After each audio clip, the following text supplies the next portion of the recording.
has finally come time to work on Dirk 73. So I'm sorry about the lighting in this garage. It's really not that great. I haven't installed any of my big lights yet. But what we're going to do today is we're going to swap out that old Holly with this brand new Edelbrock. So this Holly is having a couple of issues. It's probably sucked up a bunch of trash. It's old. It doesn't idle whatsoever. And so in order to match the intake, Dirk decided, hey, let's go ahead and put that Edelbrock on it. I think this Holly is a little big for this motor, and I've had a lot of good experiences with the Edelbrock that's on my Cadillac, so we're going to go ahead and do that today. So first, we got to take it off. But the great part that I like about it is that it's already wired up for an electric choke on that side, so I don't have to do any wiring. I just kind of have to plug it in, which is awesome. So yeah, let's get started. Here's the other side. As you can see, electric choke already wired up. That's good. This, on the other hand, is kind of wonky. I might zip tie that back so it doesn't rub.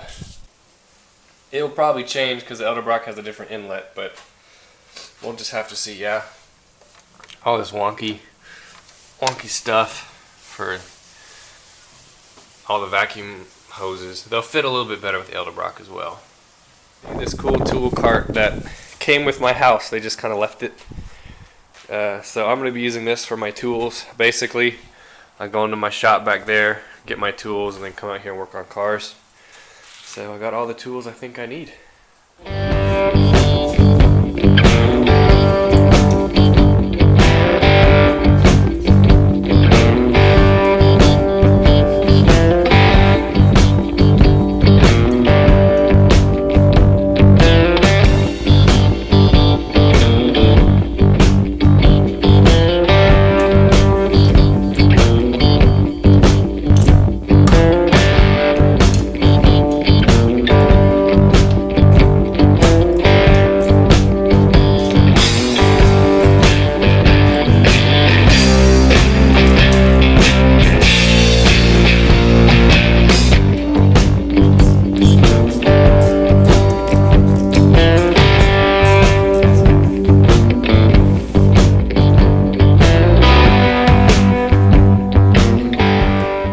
One of the things that I ended up having to do is rerouting this fuel hose.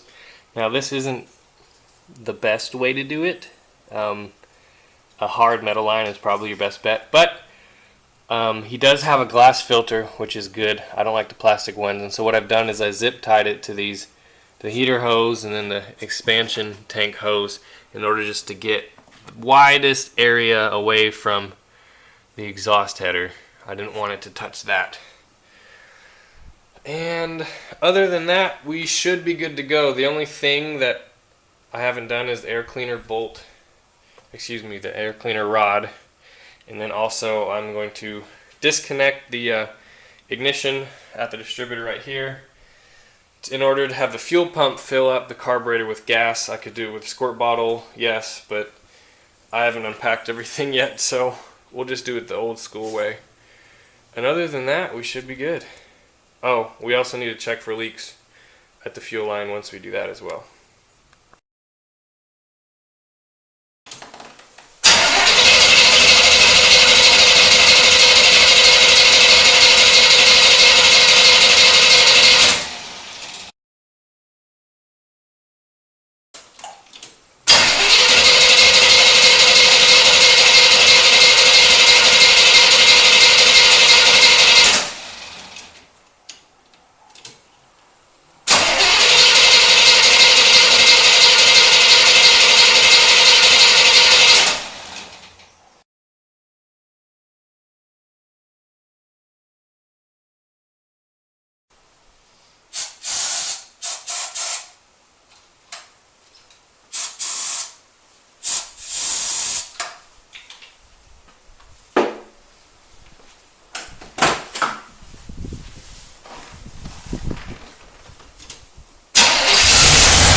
As you saw in the last clip, the car was only starting with starting fluid, so obviously there was no fuel getting to the carburetor. But one thing I did notice is when I was turning it over, you could see fuel splash in this filter, but then it really wouldn't fill it up. It would just go straight back down.